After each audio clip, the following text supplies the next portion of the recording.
Добар ден, започнуваат вестите на Канал Носу. Кочанската железничка станица нема да биде реновирана со проектот што ќе го спроведе Министерството за транспорт и врски, а со кој до година треба да се обноват 10 такви објекти во државата.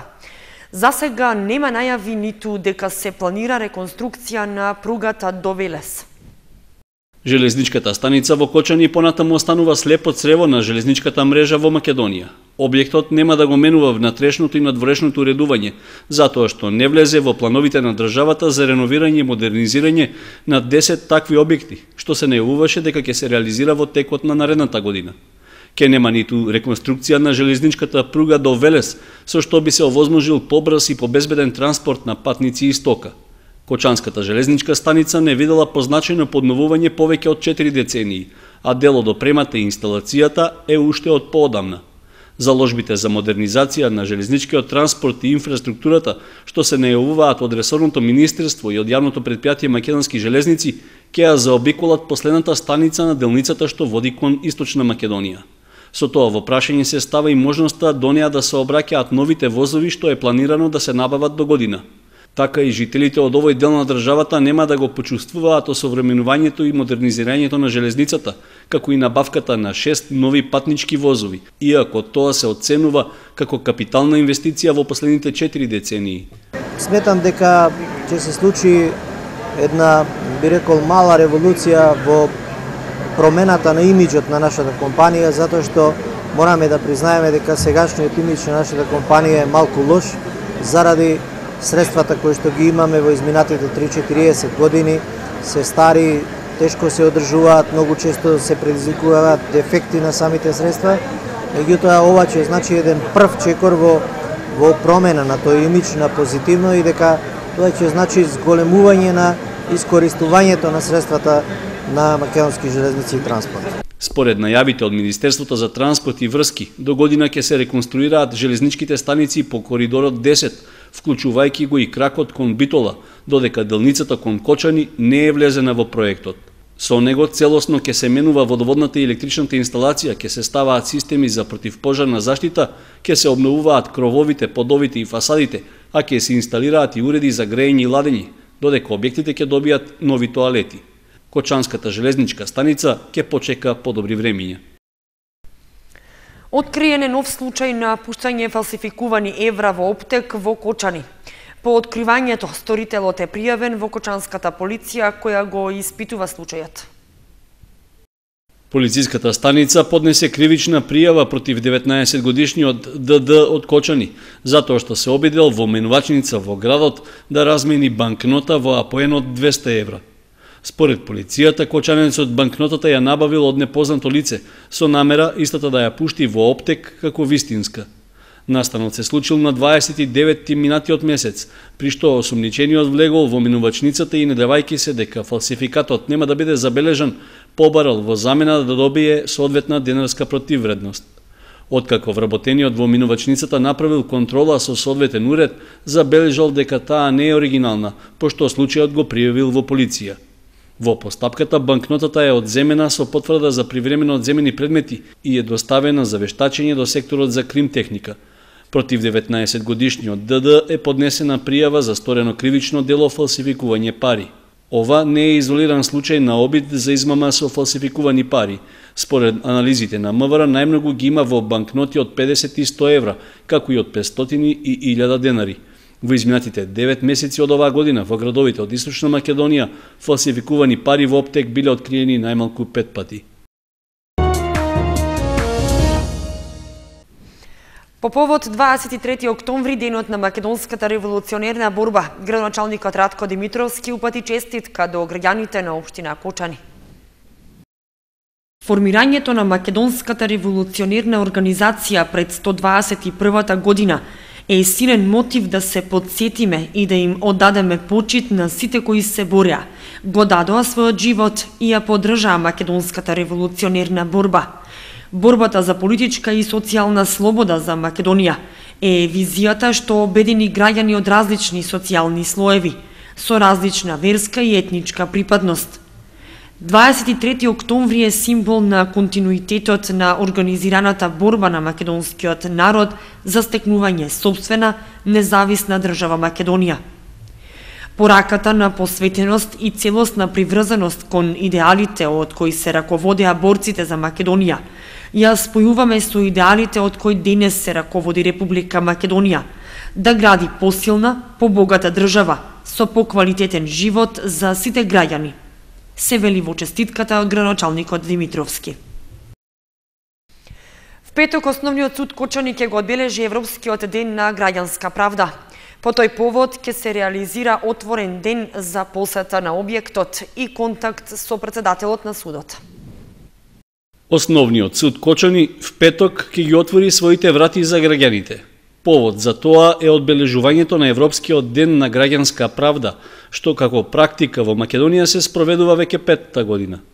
Отворениот ден за посета на судот, како што вообичаено се нарекува настанот, ќе им овозможи на граѓаните, медиумите и сите заинтересирани да дојдат во судската зграда и поблиску да се запознаат со начинот на работење. Таквата можност ќе ја имаат во периодот на работното време, односно од 8:30 до 16 часот и 30 минути. При разгледувањето на судот, тие ќе можат да ги видат судниците каде се одржуваат судењата, како и да се информираат за начинот на водење на предметите што се во надлежност на судот. Отворениот ден е можност и за учениците и студентите, чиј интерес е правото и правните постапки, да добијат дополнителни информации од областа на стварното, облигационото и семејното право. Исто така, граѓаните кои ќе дојдат на настанот ќе можат да поразговараат и со претседателот на судот за прашања поврзани со работата на институцијата, за што е определен терминот од 10 до 14 часот.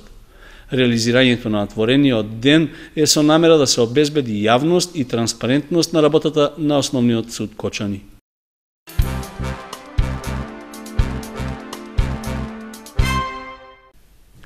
Најновиот циклус на графики со наслов за вредностите на младата графичарка од Куманово Валентина Илиевска, представена пред кочанци. Преку изложените дела, авторката пренесува порака за свртување на човекот кон природата. 24 графики што ги символизираат 24 часа во едно деноноќие, кои говорат за вредностите, изложени во фојето на Центарот за култура Бели Мугри. Порано изложбата се нарекувала за човековите вредности, за подоцна да го добие насловот за вредностите, оти ги опфаќа сите вредности во глобала, човековите, духовните и ликовните. Во фокусот се ликовните вредности кои што се впишани на самата графика.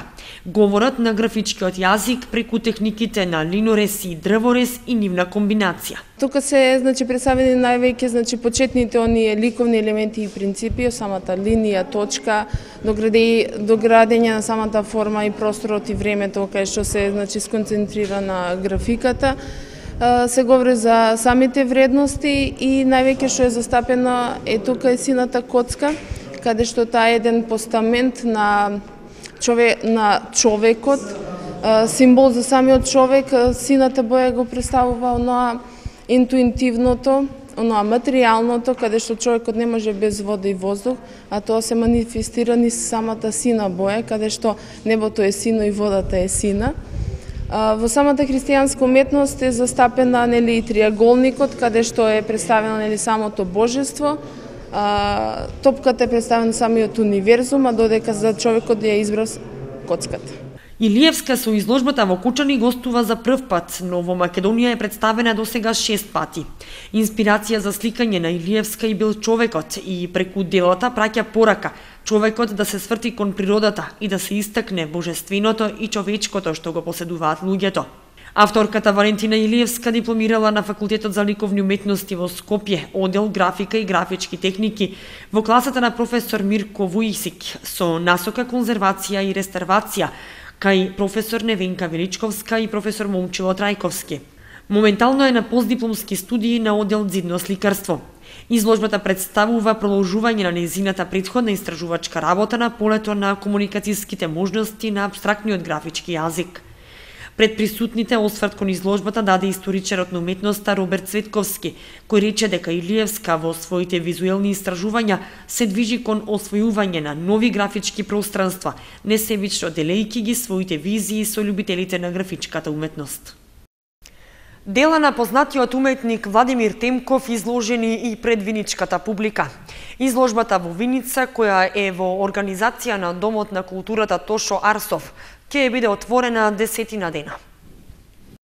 Владимир Темков од вторникот дел од своето творештво го изложи пред виничката културна јавност во фоајето на Центарот за култура.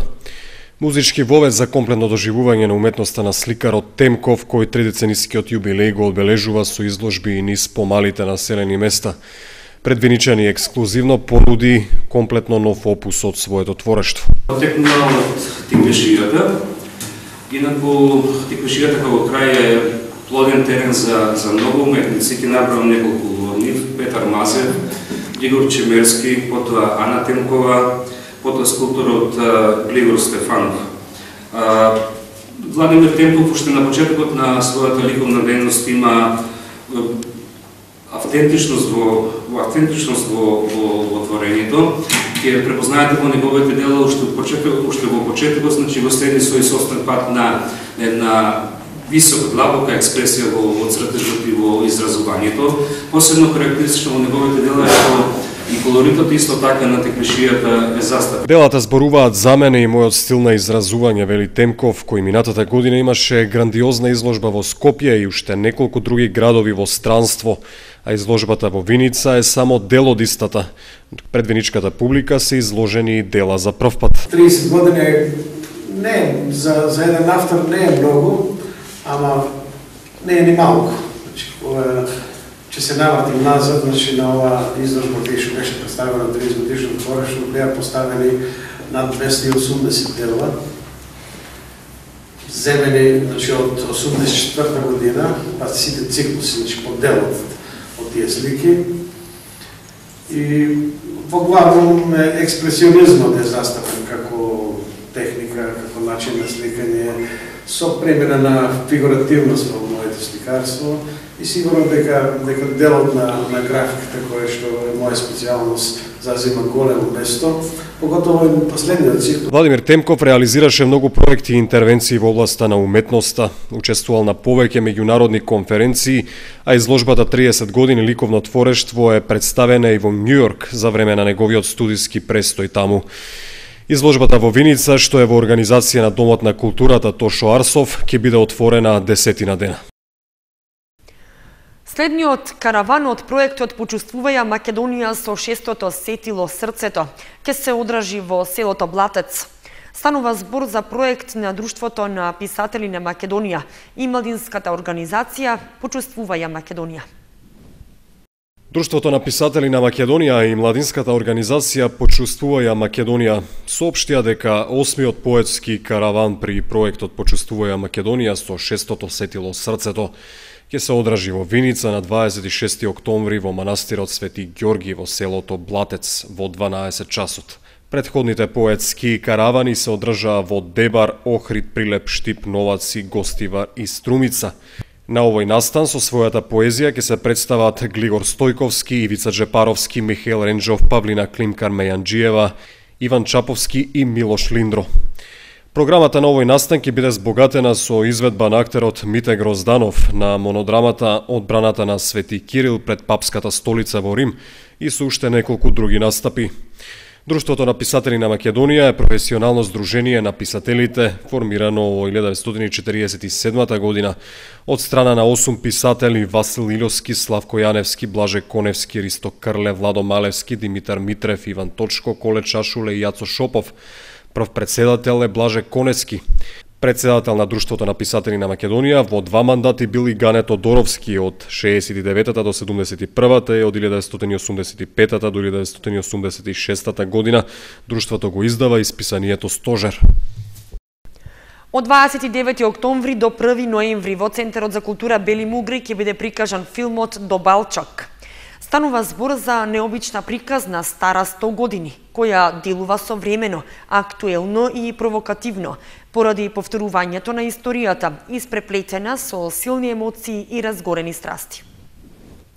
Од идната недела во Центарот за култура Бели Мугри ќе биде прикажан филмот До Балчак во режија на Столе Попов. Филмот е сурова и романтична сторија која ја испитува вечната македонска кауза за сопствен идентитет и самостојност низ призмата на релативноста на поимите на слобода, правда, љубов, жртвување и предавство. Филмот е необична приказна, стара 100 години, која делува неверојатно современо, актуелно и провокативно, поради фаталното, циклично повторување на историјата, испреплетена со силни емоции и разгорени страсти. Концептот на отворена релација помеѓу исламот и христијанството го прави филмот особено интересен за современата публика ширум светот. Ке го имаме од идната недела, 29 октомври, тоа е среда, значи во следните 4 дена, 29, 30, 31 октомври и 1 ноември, во 20 часот, кочанската и пошироката јавност може да дојде да погледа на овој филм. Филмот, знаете, дека беше интересни случувања имаше околу фестивалот Манаки. Сето тоа можда и еден предизвик плюс да дојде да се види филмот. Мислам дека филмот заслужува да се погледне. Цената вообичаено, она што беше за филмот Деца на сонцето, 80 денари. Действието на филмот До Балчак се одвива во годините на општ колапс и слободен пат по крваво задушеното македонско востание од 1903. Приказната е за комплексен четириаголник помеѓу бескомпромисен и идеалистичен востаник, безмилосен турски офицер, богат татин син кој се враќа дома по завршени студии во Европа и една слободоумна европјанка во потрага по авантура, која ги залудува тројцата мажи и предизвикува серија настани со далекосежни и несогледливи последици. Ликовите минуваат низ бурни судири, доживуваат катаризични искуства, истекнуваат длабоки нови самосознанија. Во филмот актери се Сашко Коцев, Мартин Јордановски, Тони Михајловски, Искра Ветерова, Мики Маноловиќ, Никола Ристановски, Драган Спасов Даци и други познати личности. Од Центарот за култура се задоволни од посетеноста на претходниот филм Деца на сонцето, но сепак Стоименов истакна дека кога ќе се воспостави еден континуитет на прикажување филмови во Кочанскиот центар за култура, тогаш ќе се развие свеста кај граѓаните за одење на кино. Филмот е за лица постари од 12 години или за помлади со придружба на родител.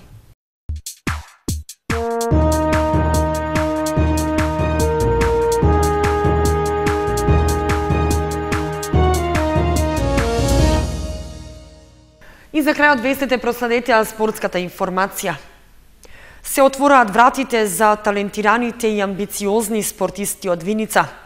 После Металург и Вардар во потрага по таленти од помалите градови. Два винички клуба веќе потпишаа договори со македонските ракометни гиганти Вардар и Металург. Момчињата се вклучија во Академијата на Металург, додека и девојчињата на возраст до 14 години конечно имаат вистинска шанса да се докажуваат и да го трасираат својот пат до успехот со посредство на врвниот стручен и организацијски кадар на Вардар.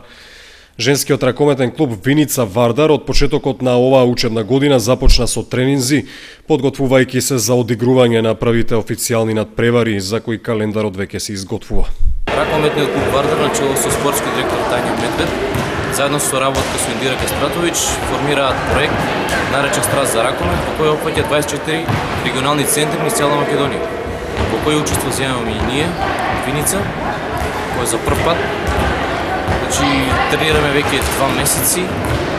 Предвидени се во овој период неколку контролни надпревари како пријателски, а во периодот после Нова година ќе се појавиме во Пионерската лига на Македонија. 2 месеца се тренира со силно темпо. Крајната цел е да се создаде вистинска база од квалитетни ракометарки низ целата земја, кои во иднина би можеле да се приклучат кон првиот тим на Вардар, кој засега се потпира на искусни интернационалки со амбиција за освојување на титулата во Лигата на шампионите. Значи, тренираме 4 пати неделно, понеделник, вторник, четврток и петок по 15 часот. Членарината е 500 дена. Јас тренирам веќе 1 месец. Овде сум затоа што го сакам ракометот. Тука се моите пријатели, моите другарки. Би сакала да постигнам многу во ракометот, затоа што навистина го сакам. Во Виничката школа во моментот членуваат 23 деца. Од клубот велат дека наскоро ќе следува и организиран зимски камп. Со договорот што го има потпишено на 3 години, Виничката филијала на Вардар очекува во најскоро време и комплетна опрема со реквизити од страна на матичниот клуб, чиј партнер е интернационално познатиот дански производител Хумел.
Прогнозата за времето беше последната информација во овие вести. Ви благодариме што бевте со нас. Пријатно.